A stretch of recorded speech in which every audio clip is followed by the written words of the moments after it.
Donc aujourd'hui, nous allons faire la partie, donc nous allons parler un peu des types des revues bibliographiques. Donc il y a différents types de revues. On peut faire faire une recherche bibliographique, on a plusieurs objectifs, plusieurs types de revues pour y répondre. Et ça dépend de notre question de recherche, du temps qu'on a pour faire cette revue, de l'objectif de cette revue, pourquoi on fait cette revue.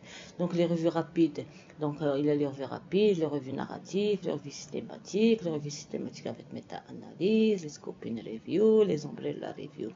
Donc nous allons nous focaliser sur trois types de revues qui sont pour les académiciens, pour les chercheurs, pour les étudiants-chercheurs, parce qu'ils demandent beaucoup de temps, ils sont plus rigoureuses, ils répondent à des questions de recherche bien établies, bien finalisées, très précises, avec un picot précis.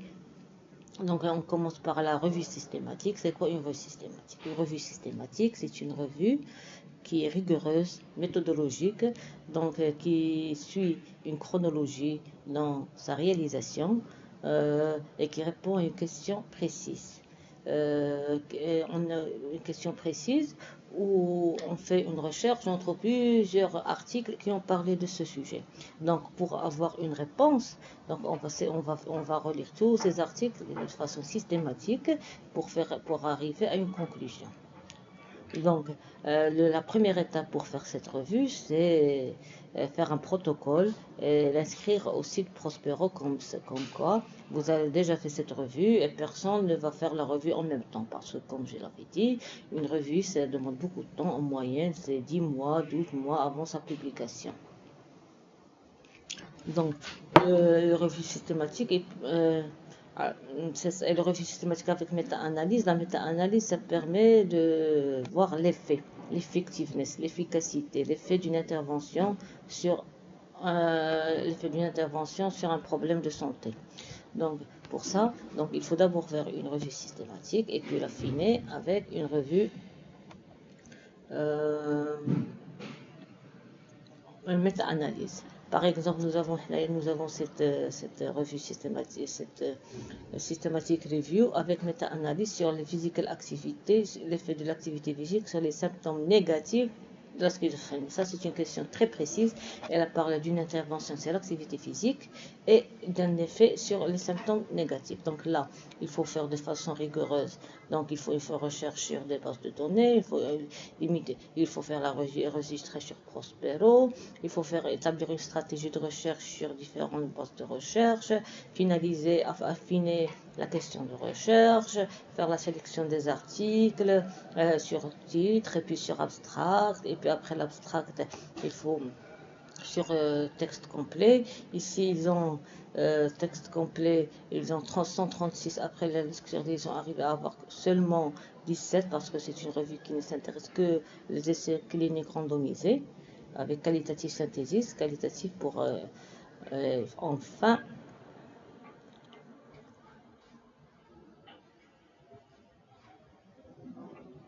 RCT 17. Et pour ça, c'est pour la revue. Il y a les tableaux d'extraction de la revue. Enfin, il y a la méta-analyse. La méta-analyse, ce sont des études statistiques un peu avancées qui vont étudier les effets d'une intervention avec le mean difference.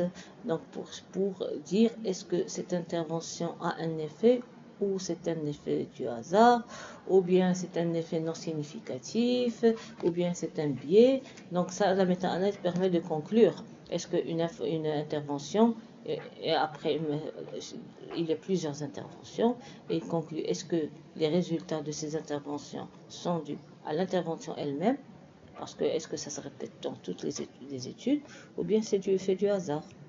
Donc là, dans cette étude, on va voir ce qu'a dit les résultats. Donc l'activité physique a un effet bénéfique sur les symptômes négatifs, avec un petit effet size effect size.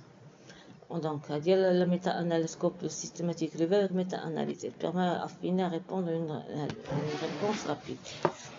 Machine rapide mais précise. Et puis il y a le deuxième type de revue, c'est l'Umbrella Review. L'Umbrella Review, c'est une revue de revue systématique. Il vise à avoir, c'est le plus haut degré de précision dans les résultats, donc de précision, de fidélité. Donc elle va résumer, elle va donner une synthèse de toutes les revues systématiques sur un sujet et vous dire ce qu'il en est.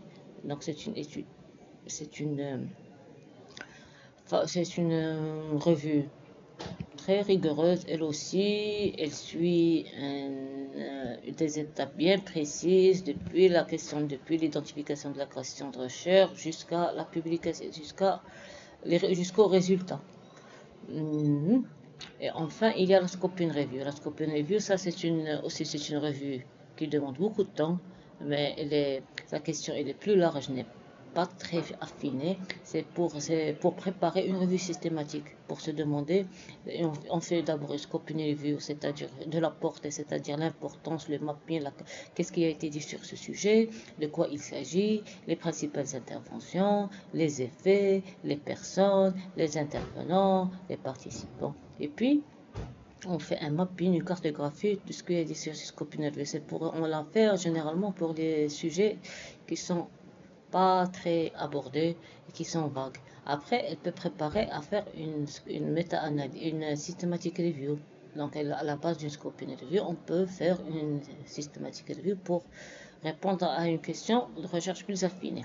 À remarquer que la Scopus Review, la question elle est plus large. Elle n'est pas l'effet de ça sur ça.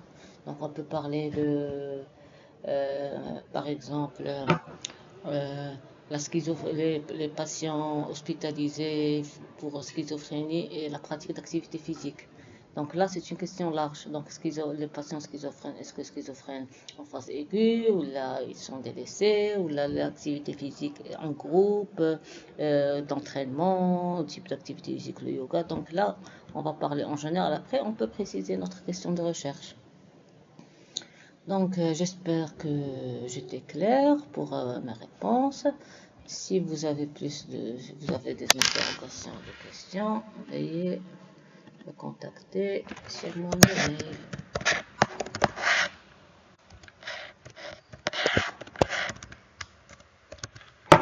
Et merci. J'espère que je vous ai un peu éclairé. Il faut lire. Bon.